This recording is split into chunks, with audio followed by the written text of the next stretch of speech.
from the ashes do we rise. All my family was broken.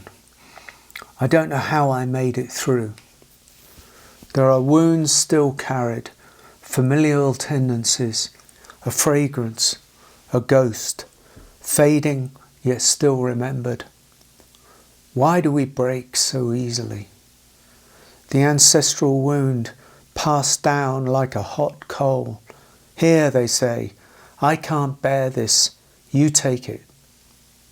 And there I am, unsuspecting, naive, faced with a monster of the past, a karma, the endless chain of wounds stretching back into the distance.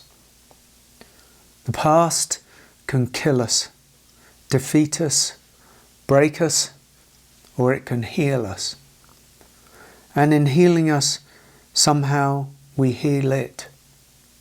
Something is forgiven, something set free. All beings in the chain, just doing what they do, even in the cruelty, in the mess, everyone a victim of life. I can't say why it came to me, but it did. And I embraced it, the whole damn mess of it. I let it all in, and over time I transformed the darkness into light. Out of the ashes I was reborn. Clean, clear, new. No longer broken, no longer hurting, no longer carrying any weight. Just this, walking step upon miraculous step, through an existence that mystifies and bedazzles. Everything now resolved into love.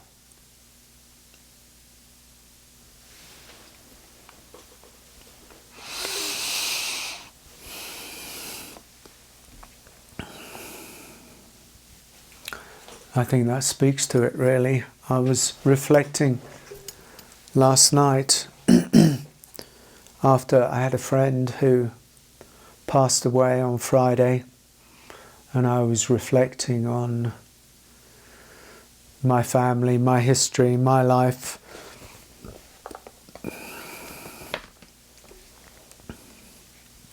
And the transformation that's taken place here.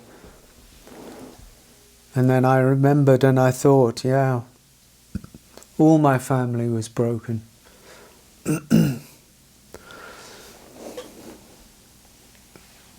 Certainly on my father's side. My mother's side, you know, maybe not so much, I didn't know. I had a grandfather, my mother's father, who I never met. He was gassed in the war, the First World War. Scottish man, a Rankin, Charles Rankin. He was a spiritual man as far as I can see. I had a little book of his writings. He played the guitar, I think, and he had a sitar as well that I never saw. A deeply spiritual man as far as I can tell, although I never met him. He died before I arrived in this existence. But I feel like there is some kind of connection there. But otherwise I feel that my family was broken. My father was wounded. His father before him died in a mental hospital. It's a very paranoid, bright but paranoid man. I think his wife, my grandfather's wife, I think she was kind of okay, maybe a little bit strange. But my father was quite broken. My mother certainly was broken by my father. She never recovered from things. And my brother, God love him, he's not the happiest man I've ever known. So it's, you know, what I'm saying by that is not to, you know, endlessly indulge my story, but you know how it takes something to transform one's familial lineage and heritage, the tendencies of karma, the tendencies of ancestral bondage. It takes a lot to outgrow them and to transform oneself. But some of us are called to. Some of us are called to transform the lead, the dirt into gold. Some of us are called to heal whatever it is we can heal. I don't mean healing on a small level. I don't mean fixing. I mean utterly transform. To utterly transform oneself means to, in effect, leave one's the ancestral bondage of karma behind.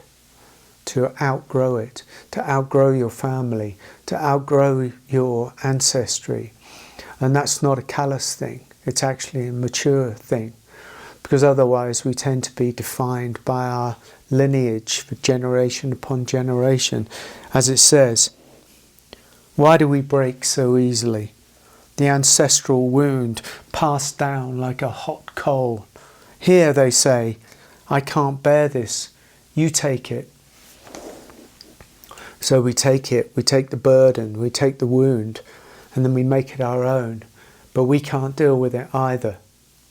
This is so important. We can't deal with it either. So either we have children, or we fall into addiction, or we try and hand it on to somebody else. Here, you take it. I don't want to take this. I don't want to take the hot coal. It's too hot. I don't know what to do with it. And there's one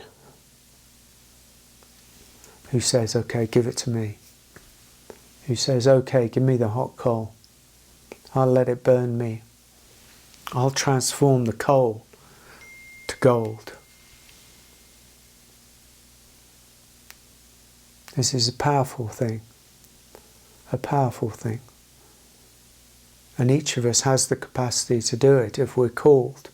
But it takes guts, and it takes warriorship, and it takes surrender, and it takes persistence, and it takes forgiveness, and it takes looking back, and it takes a kind of courage, that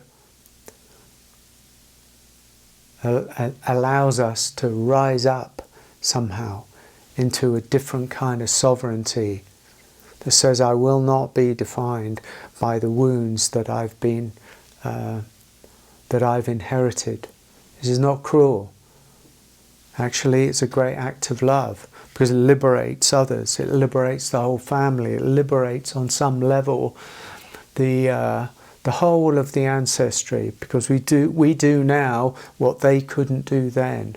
My grandfather, my father's father, he was a bright man, I think, but he was involved in the war, and he was inveigled into becoming a censor in the war, and so that meant he had to, intervene in letters, and cross things out and say, no, we're not sending that, and keep the truth hidden, keep these secrets. It was who was involved in the world of secrets, not on a big level, but on a small level. And I think it did something to him, kind of twisted his mind somehow. But he had to, because he had to earn a living, and he didn't have any choice. We all act in the ways that we do, of course. But somehow we do now. That's what I saw as being an act of great nobility, an act of great strength. That I do now, I heal what I can now, because I'm in a luxurious position of not being involved in a war, I hope. Certainly too old to go and fight. And I wouldn't anyway. But the luxury, to a certain extent, or the opportunity, should I say, to explore deeply and to heal deeply, because I can, but they couldn't. This is a great act of generosity, of humanity, of compassion. Do we do it not just for ourselves, not for other people in that I'm healing other people kind of way? That's superficial nonsense.